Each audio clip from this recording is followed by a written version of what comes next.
Today we're going to talk about equipment, different leads, harnesses, collars, different types of things that you can attach to your dog or put on your dog, and the kind of pros and cons of all of these different things, especially in the context of pulling on a lead, because pulling on a lead is probably the number one thing I hear, see and read people with spaniels in their life needing help with. Because spaniels are fast little creatures who live in a fast lane, and they want to be running rather than walking, especially if there is a good reason to, and there's always a good reason to run. There's always somewhere to go and something to sniff and stuff to explore, and they don't have time to be, walking and taking a scenic route. They want the thing that they want now, especially the young dogs. And so many of my clients who would have been used to their puppies maybe before the age of 6 months or before the age of 1 year old being fairly easy to walk are now struggling because the dog is now a lot stronger, they're a lot faster, and they're even in even more of a hurry than usual. So that's why today we're going to talk harnesses, leads, collars, various types of other things like that, and how to use those things to help with lead pulling, and how they help and how they don't, some myths, some pros and cons, and some top tips about how to use them. We're not going to discuss all the possibilities of dog training equipment because there are loads of things, there are loads of tools, there's a huge range of different things you can put on your dog or attach to your dog. We're going to talk about the ones that are most commonly used with spaniels in UK. The types of things that most people have seen or want to know about. So the first thing we need to kind of touch on is that whatever equipment we're using, it doesn't matter what kind of lead harness or collar it is, or head collar it is, if none of these things will actually teach your dog to either pull or to stop pulling. So a lead, any magical lead or magical harness or magical kind of figure of 8 or anything, none of these things will actually teach your dog not to pull. They can physically stop your dog from pulling in that moment, and usually if it doesn't require you using the strength to stop your dog from pulling, if it works and your dog hasn't learned yet, you haven't actually specifically taught your dog exactly where you want them to walk and how, and you notice that some piece of equipment, a harness, a figure of 8, a slip lead, makes your dog not pull, it means it's probably because they're either hurting or very uncomfortable. Because if the piece of equipment is removed and they would rather be running or moving fast and pulling, if the moment you remove that piece of equipment they're pulling, then that equipment is stopping them from pulling in some way or another. And the only way to stop a dog who wants to be pulling, desperately wants to be moving, because dogs aren't pulling on purpose. That's not what their intention is. That's not even what they're actually doing. What they're doing is they're walking at a pace that's comfortable for them, that makes sense for them, in the direction that makes sense to them. So they're going somewhere, going to lots of different sniffy places with the speed and strength that feels natural and makes sense to them. And it just so happens that we are attached to them at the other end of the lead, and that's how pulling happens. So when I say that the dog is pulling, the reality is actually the pulling is just a consequence of an actual behavior that the dog is doing, which is moving. And if we haven't taught the dog how to move with us on a specific cue, so for example putting a lead on can be a cue for a dog to walk in a specific way, or maybe a word heel or a word walk with me or something like this, or phrase could be your cue for the dog to walk in a specific way with you. If you haven't taught this and your dog is, or if you haven't taught this THs and Ts, my nemesis.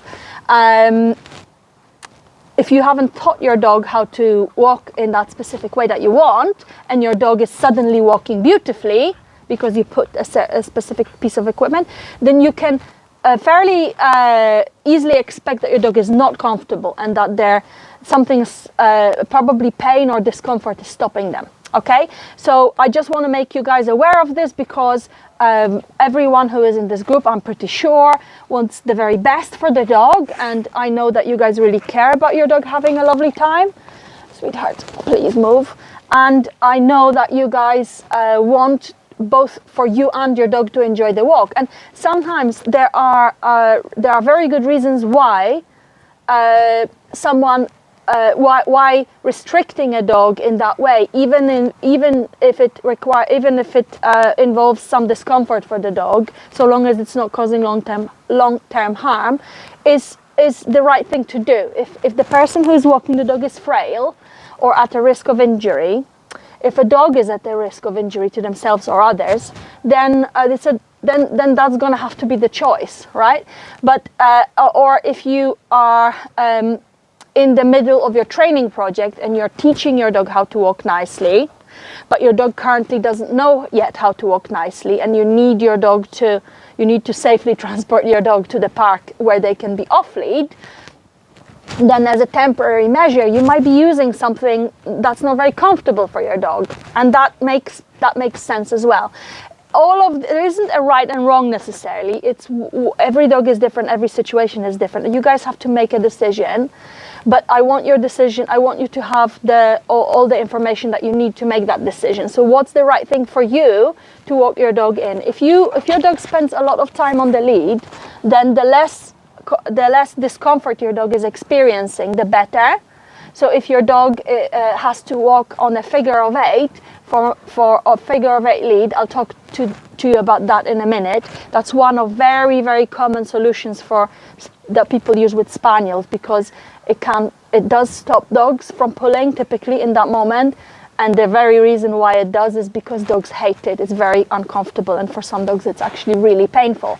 So yes, they start walking beautifully because the moment they start trying to walk at the pace that's normal and comfortable to them, they're in pain, so they will stop. The same goes for slip leads that are really tight under the head, and that's how they magically work. How they become quick fixes. They're not quick fixes. They're just physical control. And if your dog spends only a tiny proportion of their life in that way, because most of the time they get to be off lead, is that gonna really have a massive impact on their quality of life and how you feel about yourself as an owner? Probably not. If your dog spends a lot of time on lead, however, if you have to walk through cover quite a bit of ground, if you have to walk for 5 minutes to get to a park, then it's really worth doing whatever you can to avoid having your dog having to experience this, because it's just not nice, right?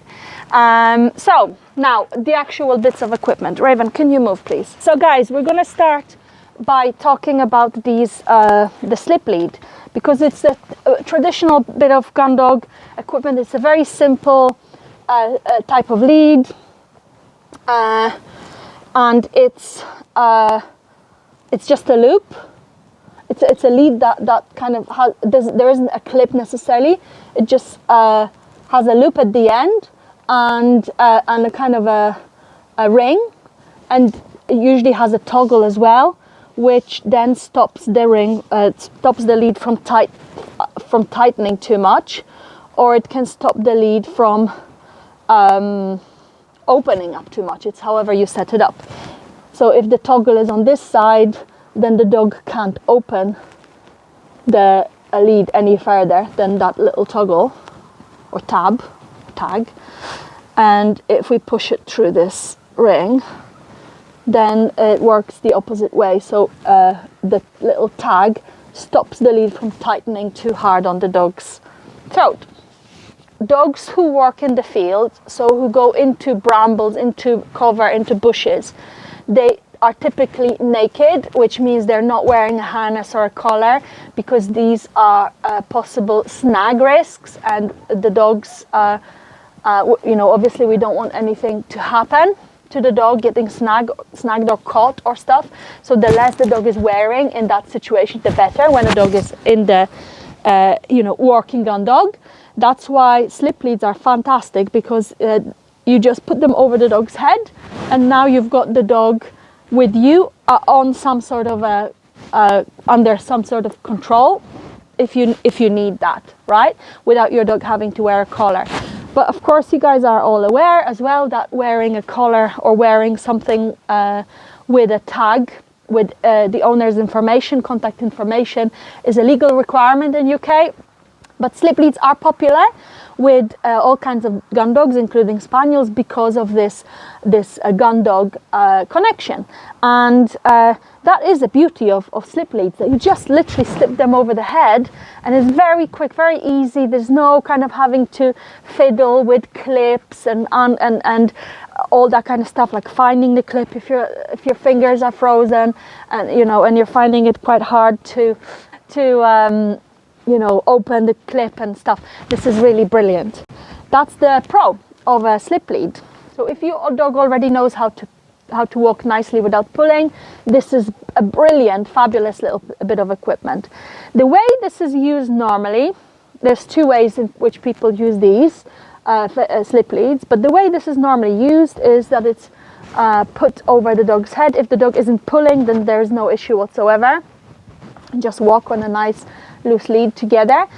If the dog is pulling, what some people do in order to prevent the dog physically from pulling is they keep this slip lead high on underneath the dog's chin, so high on the dog's neck, and it tightens right up here, so the dog is then walking like this, because they can't walk in any other way. As you can probably tell, that wasn't very comfortable for me, and that's exactly how the dog is feeling when they're walking on a lead. And yes, it will physically stop them from pulling, because if they pull, they will literally strangle. They will literally, it pushes on their trachea, because it tightens on their throat, even underneath their chin. This region of the dog's neck is not protected by bone, unlike the breastbone. It's not protected by anything, so you're really putting pressure on a kind of a cartilaginous and soft part of your dog's body that's not very well protected. That's one way in which this works. I don't recommend this way, obviously, but I just want to give you guys the information. Okay, it's a way in which you can fairly, in which you can move your dog in a fairly safe way, so long as you're keeping that high on the dog's neck and you're keeping that vertical. But it's really not nice for the dog, and it's not good for the trachea. Definitely not a long-term solution, and it doesn't actually teach your dog how to walk nicely, right? Another way in which people typically use this bit of equipment is that they make this loop into a figure of 8. So you literally take the loop and twist it like that, and then we have this double action of both tightening on the dog's neck and also tightening on the dog's mouth, which gets the dog's mouth shut, puts pressure on the delicate parts here at the top of the dog's snout, and it causes so much discomfort that dogs will stop pulling generally. So imagine just walking. For us, actually, it's probably not even so much a problem, because if you did this with your nose, it would just slide off. What? I'm not going to demonstrate on you. Raven's volunteering, but I'm not going to demonstrate on her. Anybody who is watching, even if you are using a figure of 8 lead in order to transport your dog from A to B, I'm not pointing any fingers or anything like this. I have used this type of equipment before, and I will when it's necessary. And I understand that sometimes it's just necessary, because you sometimes just need to transport your dog safely from one place to another, right? But what I'm saying is, if you have if your dog has to spend a substantial amount of time in this piece of equipment, in order for them to stop pulling, there is a better way. There is a better way, and I'm going to tell you about this, okay? It's all of the equipment I'm going to talk to you about today. All of it has pros and cons. So I like these, but only when used appropriately.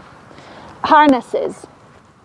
Harnesses is basically some straps that are it's like strapping around your dog's chest and neck, typically, right? And a normal simple harness, there's no particular brand that I recommend or not. I just grabbed a quick tatty harness that I had in my house. I have loads of different harnesses. I don't particularly have a massive preference for any one type, because different dogs different harnesses fit different dogs better. So this particular harness has a back clip. This goes on the top of on the dog's back, and it also has a little front attachment that goes on the dog's chest. This is known as a Y-shaped or V-shaped front of a harness, because the way the harness is designed, it has a strap that connects the chest bit with the belly bit, and that means the strap across doesn't ride too high or too low, which would then potentially restrain the dog's movements in one way or another. But any harness can restrain the dog's movement, guys. It's not. There used to be a big debate about that strap across the chest harness is worse than a Y-shaped harness. Actually, the research that I've seen on this shown that isn't necessarily true. In fact, sometimes the Y-shaped harnesses affected the movement of the dog more. This is a bit geeky, so just bear with me if this is going over your head. That some Y-shaped harnesses affected the dog's movement more than the across the chest strap thing. So anyway, leaving that aside, because it's a bit of a rabbit hole and there's no need to go down that just now. Usually the main reason why people use a harness is because they feel they have more control, they have a more secure attachment, physical attachment, not emotional attachment, but physical attachment to their dog, and they can have better control of their dog, because if the dog is on a collar, maybe a dog could slip that collar, or a lot of people just feel more secure when they have a harness. Another reason why people choose to use a harness rather than a collar or a figure of eight or a collar or a slip lead is because using a well-fitted harness will take the pressure and the strain from the sensitive soft tissue. Oh, sorry, this is my microphone. I'm messing with my microphone. A harness will sit on the dog's collarbone and on across the dog's skeleton, will be in contact with the dog's skeleton, and the pressure will be on the skeleton, which is nice and hard and is designed to take, a bit of impact. So it's going to potentially cause less harm to the dog's throat and the sensitive tissues around the trachea and that area.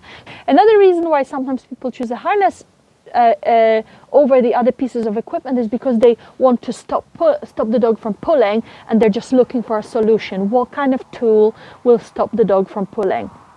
And it's true that sometimes when you put a harness on a dog, they don't pull on a harness. They just magically stop pulling.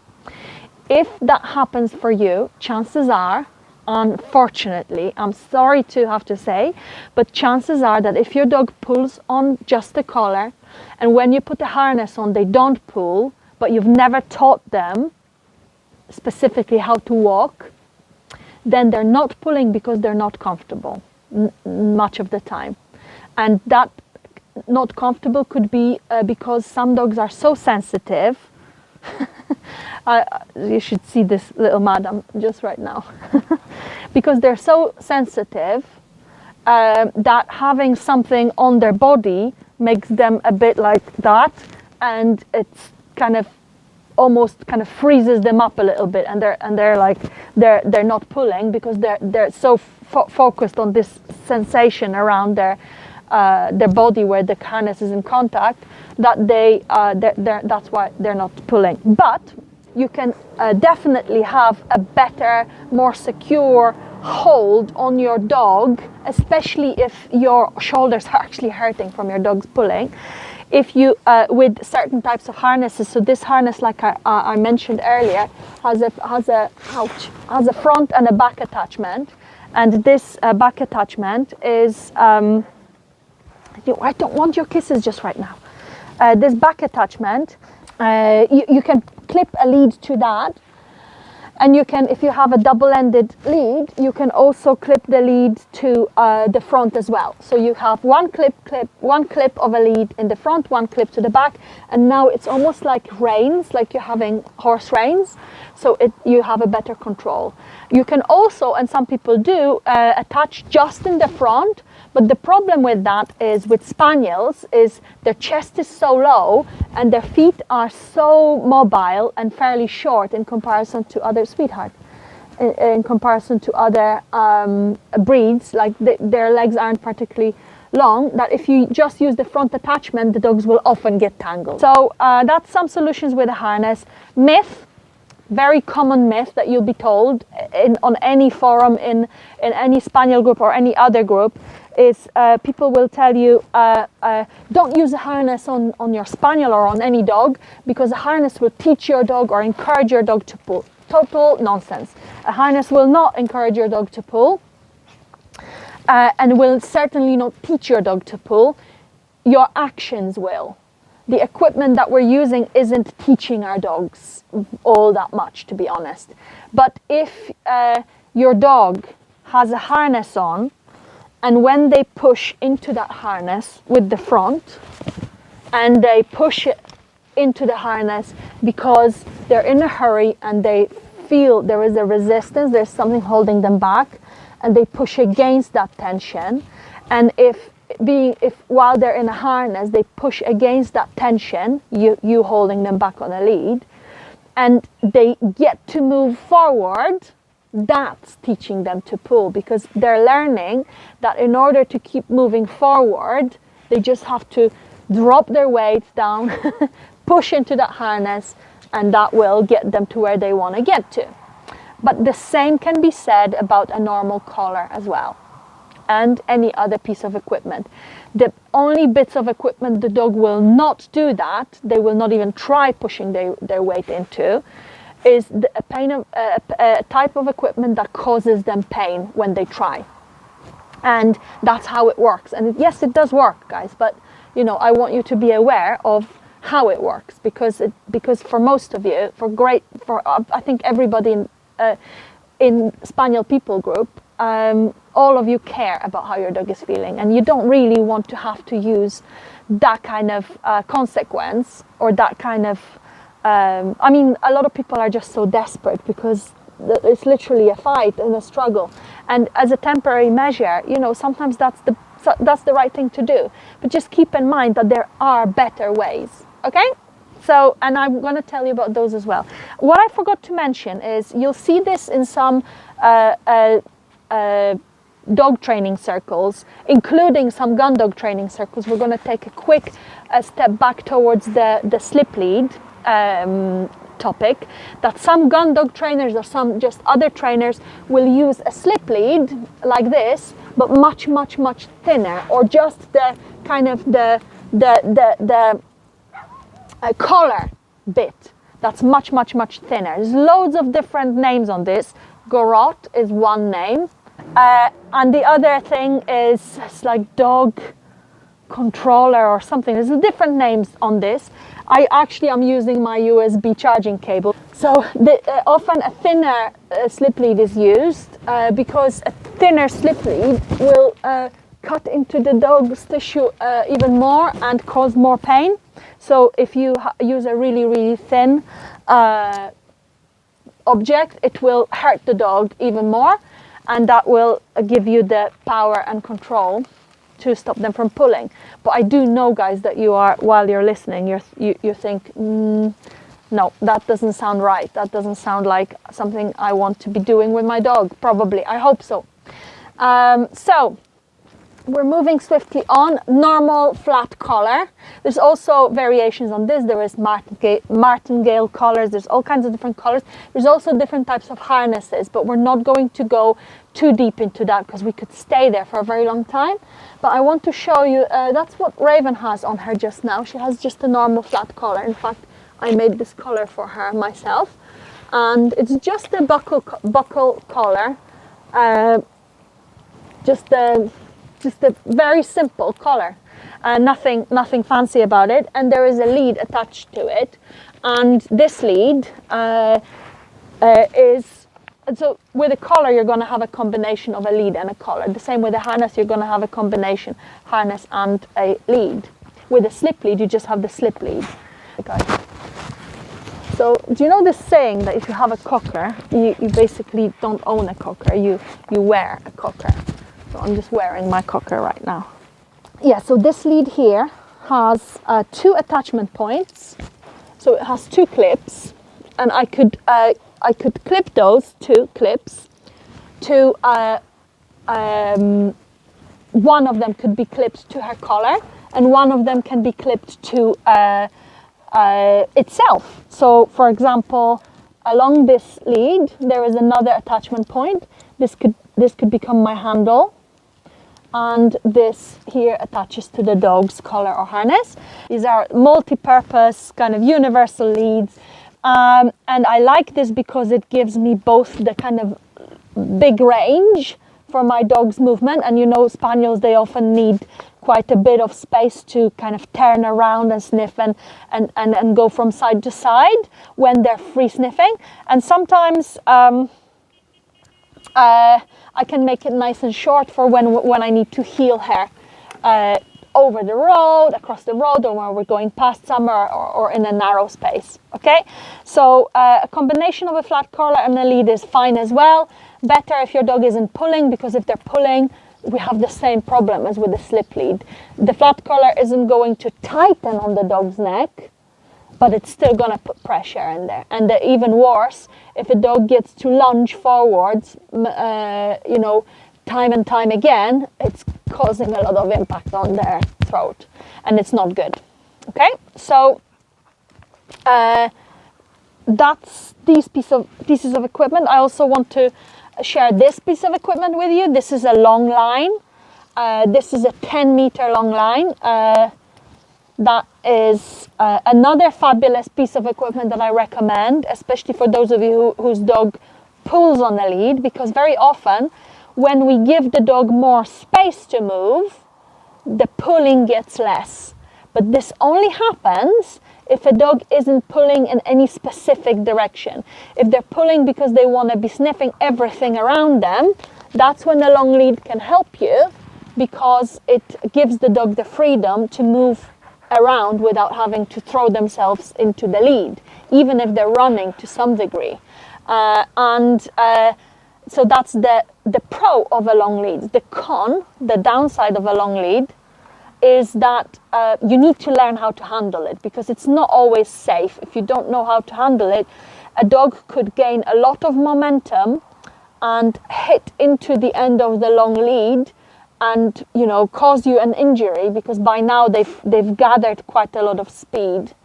Or you can trip over it, or you can get tangled in it. A dog can get tangled in it and can get a burn from it. So it's something, a long lead is a fantastic piece of equipment, but you just have to know, have to practice handling it and keeping it nice and tidy. If you're going to hold it in your hand. There is other types of long lead. We use them for recall, but we're going to talk about those another time when we talk about recall. These ones, this particular lead is just something I recommend, guys. This is a grippy lead, rubberized surface. You can see rubber weaved into it. This lead is really old, by the way, so it's a bit tatty, but it's a grippy lead, and I got this one from Hand the Grips. which is a small business based in Wales. It's a small business, but they supply the whole of Britain with these, and these are and around the world.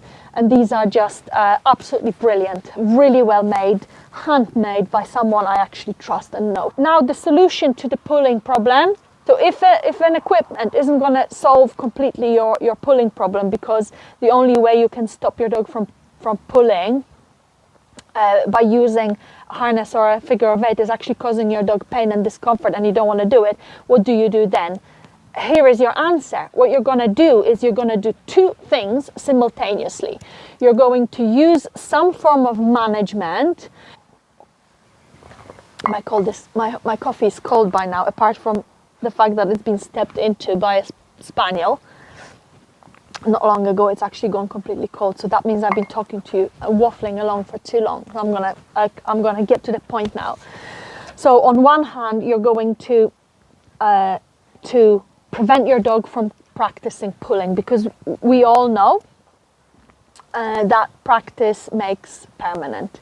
What we practice becomes more and more and more permanent, more and more and more ingrained. So we don't want our dogs to get any better at pulling. They're already good enough at pulling. We want to do the opposite. So let's stop our dogs from practicing pulling. How?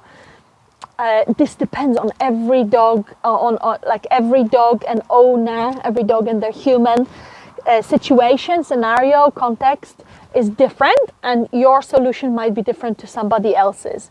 I actually have a little article on this. I think it's in the Spaniel People Guide section in the Facebook group Spaniel People Guide section, and if it isn't, just message me and I'll send it to you. It's a PDF that I wrote for my clients that talks about different ways in which we can stop our dogs from pulling now, so that we get to implement the second part of the strategy. The second part of the strategy is that we're going to teach our dogs exactly how we want them to walk, and they're going to, and then we're going to be able to ask for that. That's going to take time. That's why we need the dogs to stop pulling now. It's going to be inconvenient. The management is usually inconvenient. It might be uncomfortable for you, or it might be uncomfortable for the dog, or there may be some form of compromise, but it's usually some slightly inconvenient, way in which we stop the dogs from pulling now. It might be that you'll be driving your dog to their walking destination. It might be that you're going to be walking your dog on a long lead rather than on a short lead where they get to pull. It might be various other things. Loads of possible solutions. We cover these solutions. We cover those in the Sidekick Spaniel course, which is actually coming up on Monday. And I want to invite you guys, all of you who haven't yet taken part but have a pulling on a lead problem. It's a brilliant place to start. It will give you the basics and the tools and some skills and the support you need to get cracking with starting your nice lead walking skill set for you and your dog. The other part of your strategy, of the solution of how to stop your dog from pulling, is also covered in the Sidekick Spaniel. But I'm going to tell you the elements so that you can. So if you're not sure whether you want to join Sidekick Spaniel, you don't have to. If you think you can DIY this, go ahead and have a blast. So this is what you're gonna need in order to teach your dog to stop pulling on a lead. You're gonna have to decide how exactly you want your dog to walk. And you're gonna have to be very clear about this. And the clarity, the requirements your dog has to meet needs to be very clear. It can't be, I just want them not to pull, or I don't mind where they are, I just want the lead to be loose. That's just not clear enough for dogs, especially when they're in an excitable mind state, when they have no experience yet of walking any other way than how they normally walk. So I suggest, that's why the Sidekick Spaniel is called 7-day healing crash course. It's because we teach, it's the easiest way to a loose lead that I have found with Spaniels is to actually teach them healing first. And then Loose lead just kind of happens afterwards. So heel position is whatever you decide it to be. It can be on the right, can be on the left, a little bit in front of you, a little bit behind you, level with you, up to you. You decide, and you teach your dog that position where we want them to be, both in standing and walking. You teach your dog how to find that position by themselves, so that when the dog needs you to walk with them, when a dog needs you to go to the park with them, they know exactly how to get you to move, because they can hop into that heel position, and it's almost like they're driving you, like you're a vehicle and your dog is the driver, and they're driving you from that heel position towards their destination. And they know that so long as they stay in that position, they can heel you to where they want you to go to. Very nice. Everybody's happy. The other thing your Spaniel is going to have to learn is how to walk slowly. This is another important and very often overlooked in training skill that Spaniels need to learn, because they don't do slowly, do they? They either stand still or run. So in Sidekick Spaniel, we cover how to teach your dog to actually walk slowly. Or walk, just walk, like never mind slowly, just walk, rather than run or trot. Because the moment they start doing anything other than walking, they're at the end of the lead very, very quickly. Because we humans are much, much, much slower than our little Spaniels. They're going to need to learn how to move with you, how to pay attention to your body and where you are oriented and where you're moving, so that they're following you and not just kind of going by themselves where they want to go. The idea is that you are connected, that you're walking together, and that your dog is paying attention to where you're going and mirroring what you're doing and where you're going. They are following you. They're adapting to your speed. They're changing directions with you, and they're following where you're going. Basically, that's another one your dog needs to learn. They need to learn to pay attention to you, because if they're not paying attention to you, they're not going to be following your body or your cues or anything like this. There's other skills that are important. One of them being how to be a little bit calmer. Another one being how to earn that reward of getting where they want to get, or the reward of the sniffs they really want so badly, by walking nicely in heel position. But this is a next level up, and we cover this in the next course from there. But just Sidekick Spaniel will give you the tools. We'll cover all of the first things that I listed, and we get to talk about your specific healing goal, your specific thing that you want to achieve, where you walk your dog, how you want to walk your dog. We get to talk about this. We get to break it down for everybody on the course, bit by bit, and so you're clear exactly about not just the exercises each day, but also how to implement them in order to reach your healing goal. Okay, so I invite you guys to join the Sidekick Spaniel. It's called Sidekick Spaniel 7-Day Crash Course. You can also find it by going on my page, on my Facebook page, Synchro Dog, and in the events section you'll find it there. It starts on Monday. The next edition starts this coming Monday. If you have any questions, if there's anything I can help you with, either connected or not connected to lead walking with your Spaniel, whether you are into gun dog games, scent work, anything else, I want to know how you're getting on and what you're up to and what you're doing, what your training project is, and if I can help, even better. Fabulous. Thanks guys for watching. Take care and have a lovely rest of the evening.